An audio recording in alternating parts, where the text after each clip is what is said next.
How are you doing today? My name is Brock Thompson. I'm with Onyx Realty Professionals, and I'm here with Dana Brown with CBM Mortgage.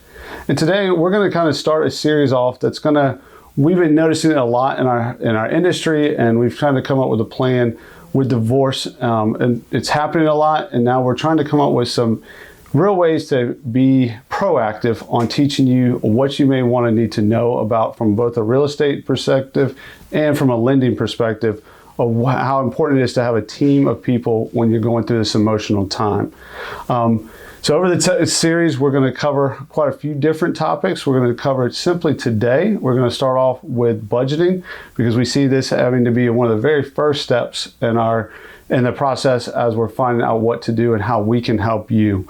So Dana, can you start off a little bit and tell us about where we've seen with past clients or things that you're experienced about budgeting and how important that is when you're going through a divorce, what you need to kind of keep in mind? Yeah. So thanks for having me. Oh. You know, I'm excited to talk about this topic. It's something that I've gone through personally, and it's a transition, yes. Right? It's a huge transition.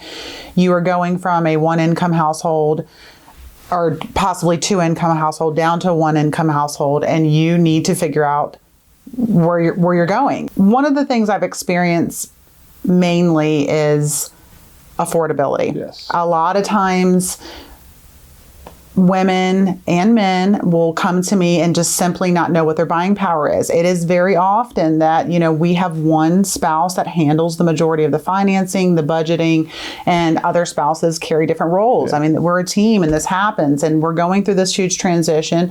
And a lot of people are really embarrassed to talk about they may not know what their budget is or their buying power, or going down into a new home and trying to figure that out. So a lot of times we'll sit down and we'll talk to them about everything. I mean, everything down to their housing expenses, to their utilities, to their current bills.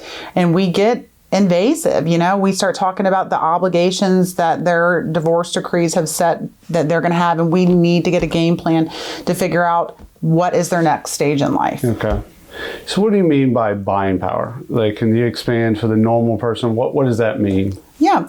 So when anyone buys a home, whether it's in divorce or not, I mean, they're usually going to come to a lender and figure out what their affordability is, what their max qualifications are, affordability, but mainly what they're comfortable with, and setting that budget to figure out what buying power is. That's what I mean by that, is what can you do on your own now that you're in transition on your own, so that you can make a game plan for you and your family. Okay. So, and when we talk about buying power from a real estate perspective, a lot of times that's really important because as somebody that cares about the client, we want to know, okay, what's their max buying power, but what are they really comfortable with? And that's why I think when we're trying to create this team, and when you're looking for a team of people to do, if they have that relationship, it's easier for me to give you a call and say, hey, Dana, I know they're qualified for $400,000, but when you spoke to them, what realistically are their budget? What does it really make sense on? Is it really $300 or $325? So that way, as an agent, I'm out there, trying to protect my client and our clients to make sure that when they transition, it's not stretching them to a point. What we don't want to see is them making it there for a year or two and then have to bail on it and have to either move again or put them in a perspective that they can't keep going on. So what things have you seen from your side on really on the budgeting? I mean, what do they not know? Like, what have you seen the most commonly that they have no clue about when they come to budgeting? Yeah. So what I've been experiencing currently in a divorce situation is, well, one, they don't really know what they're going to get. I mean, we've got joint bank accounts. Yeah. They don't know how much assets they're going to have. A lot of people were not expecting this, so they weren't expecting to get out into the housing market to know what the current going rate is for mortgages or housing expenses. And it's been oftentimes where I'm talking to people and they just simply do not have a clue on how to pay bills or what it looks like on their own. And we have to sit down and say, hey, look, this is what it costs to live in today's market, today's world. And, can you do this with your income now that we are in transition and separating? And there's a big learning curve, and it's emotional for a lot of people right now. So we have to talk about things that may be to the typical consumer easier because they're wanting this transition. Correct. Where this consumer was, not expecting this, or not in this stage in their life, or this was not their role inside their marriage or their union. And so they've got to get savvy real quick. So yeah, we're going to sit down, we're going to talk about what does it look like? How many kids you got? What are your obligations to child support or alimony? Like, what bills out of your joint accounts are you taking over?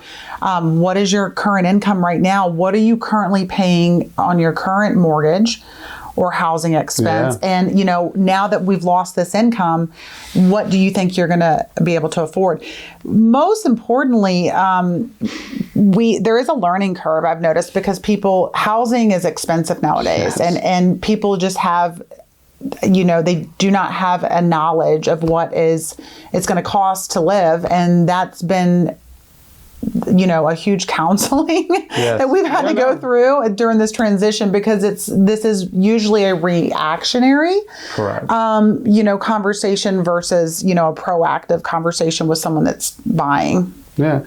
And I see that, from my side too, is, they don't know. So they're expecting one thing, even if it was several years ago and what rates they thought, that's what they heard. Yeah. And now things have changed so drastically that now what was 3.5% now could be 8%. And, it changes what they can afford and what they can go out to be. So when they're coming to me, they have only talked to friends that have an unrealistic expectation of, oh yeah, when we bought it was this, and why can't you get this? So when we have this relationship between, when you have a lender and a realtor that is there, that's already connected to each other and kind of know how to, ask questions to each other to make sure we can help our clients, it goes a long ways, because like you said, unless you're in the market, you don't necessarily know what's going on in the market. Yeah. And it's too often with the emotional side, if we're not communicating, and if you're not finding somebody that can really counsel you, it's funny, like, our jobs are not counselors by any means, but now we've kind of stepped into those roles because we do care about our clients and we really care and want what's best for them. And it is, you got to figure out those pieces of the puzzle. And when we kind of go through together as a team, it makes life a lot easier on there.